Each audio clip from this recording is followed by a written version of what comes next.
Selamat pagi Bapak, silakan saya Dr. Hanum yang berjaga pada pagi hari ini. Sebelumnya dengan Bapak siapa? Bapak M. Usia berapa Pak? Usia 42. Sudah bekerja sebagai apa? Sudah di sipil. Di sipir. Sudah menikah? Sudah Alamat rumah di mana Pak? 17. Ya. Oke, sebelum saya ingin bertanya lebih lanjut, apakah posisi duduknya sudah nyaman? Apakah suhu ruangannya sudah pas untuk Bapak? Sudah ya? Oke, udah ini analisis ya berarti harus didapatkan kalau dia tuberkulosis. Ya. Bapak ini saya akan nanti bertanya dan jangan kita akan berbincang-bincang dan kawan apa yang Bapak sampaikan akan saya jaga kerahasiaannya Bapak. Oke, udah. Jadi Bapak ini mengalami tuberkulosis dan diminta untuk berobat sebulan sekali ya Pak ke puskesmas. Namun Bapak dirasa terasa mual saat minum obat ini, jadi Bapak agak mengurangi konsumsi obatnya atau bahkan tidak meminum obatnya ya Pak. Kalau boleh tahu selain mual apa ada gejala lain ketika Bapak minum obat itu? Saya merah. Merah ya? Oke. Takut.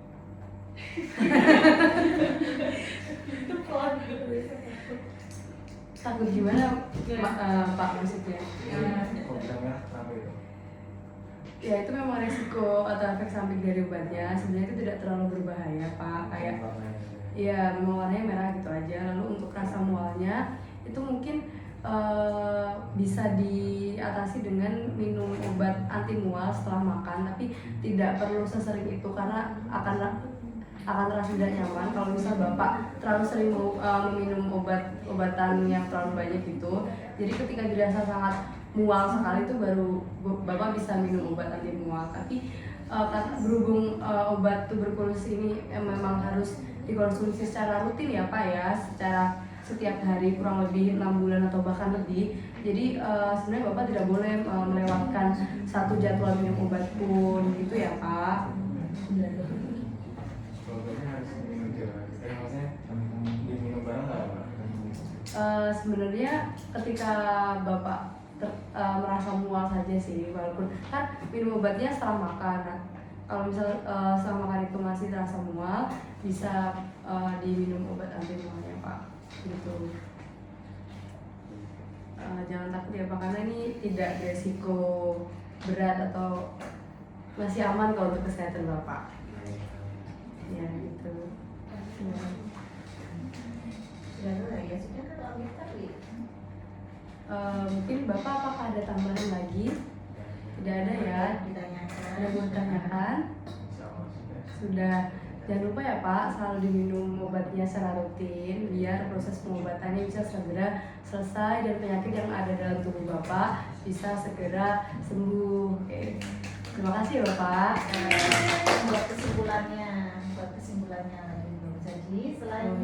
Jadi setelah ini Bapak tetap saja meminum obatnya secara rutin 3 kali sehari atau sesuai dengan ketentuan yang telah diberikan oleh dokter sebelumnya. Tidak perlu takut karena resiko yang Bapak alami itu bukanlah resiko yang parah. Mungkin kalau untuk mualnya tadi bisa diatasi dengan minum obat anti mual. Lalu untuk yang kencingnya berwarna merah itu tidak apa-apa Bapak, emang itu efek samping dari obat yang Bapak konsumsi gitu ya Pak. Apakah ada tambahan? Sudah ya, terima kasih Pak. Intinya nih ya, membuat kesimpulan itu biar intinya kesimpulan apa sih yang akan dilakukan pasien. Jadi bisa dari pasien misalnya. Jadi setelah ini gimana Bapak, mau obatnya mau diminum rutin atau mau kadang-kadang saja gitu. Saya setelah ini mau minum obat rutin dong lah, itu kan kesimpulannya. Jadi dengan kesepakatan pasien. Terus mengakhiri konseling atas persetujuan ya. Baik Bapak, ini karena sudah nggak ada, ini saya akhiri. Ya, saya akhiri ya Pak. Bapak sudah cukup? Cukup ya. Baik. Ya, intinya itu ya. Jadi membuat intinya itu konseling itu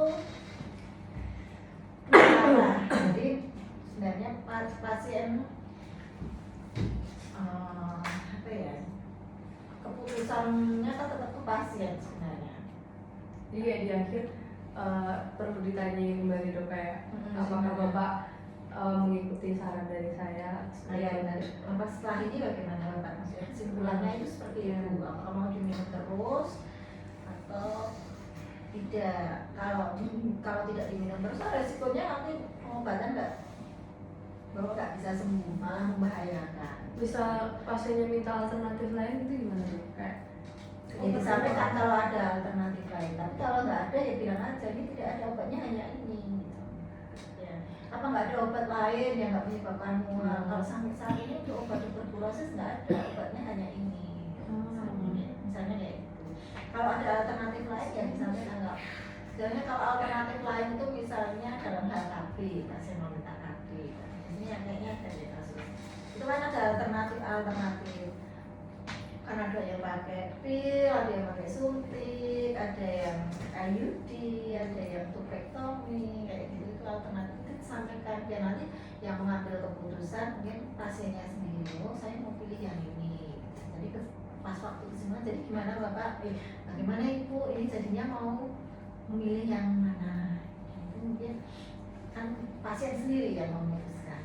Itu kalau konselor.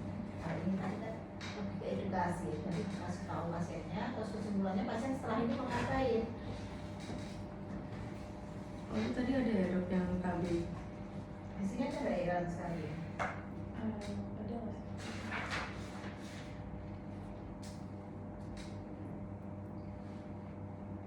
Nggak ada ya. Ya kadang-kadang misalnya itu kan kalau KB itu kan punya alternatif, tapi dalam tindakan lain yang perlu ada alternatif. Dan itu Sudah. sudah. Oke.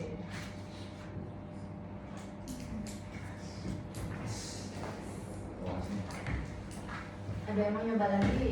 Waktunya masih. Iya satu lagi kan Satu lagi nih. kasus lain yang itu Soalnya obat terlarang. Susah itu. siapa yang mau Yang kasus 3 itu loh susah itu kayaknya. kasus tiga? Overdosis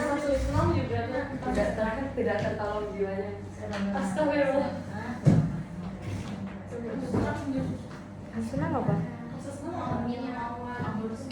Wah, seru kasusnya. Kasusnya apa? Ini Iya gimana? Coba keluar aborsi. Ah iya dong.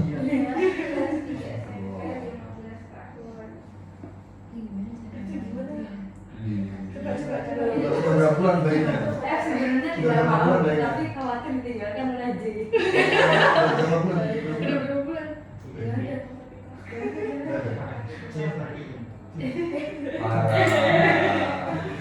Parah. udah maju lah siapa itu? Parah banget. Kamu nggak pernah ngomong ini. Acara 17 tahun gitu. kalau ini intinya konseling, mengedukasi yang memberi konseling bahwa agar tidak ini ya, memberi konseling agar tidak